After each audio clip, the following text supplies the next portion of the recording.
Tapos, meron pang isa. Yung iba, didiretso na katulad, didiretso na ng Doha.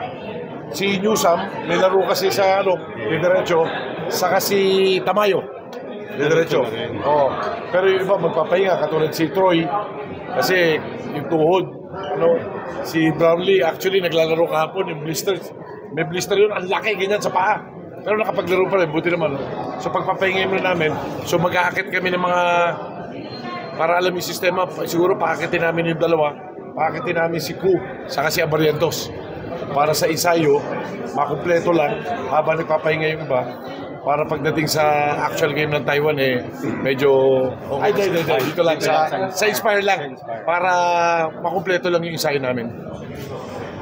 Alis namin Feb 13, so ang mangyayari, 13, 14, 15, 16, 17, uwi kami ng gabi, o sa alis sa ulong umaga for Taiwan.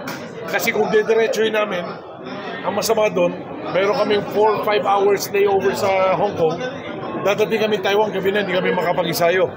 So una, yun ang gusto nila, I decided, sabi ko hindi, gawin natin, umuwi tayo, gabi, para yung mga maduduming damit, tapos makakuha sila ng panibago, tapos alis tayo ulit ng para dadating kami doon ng mga 1 to 30 ng afternoon, makapagpahinga na sandali, makapag-isayo kami before the game of Taiwan.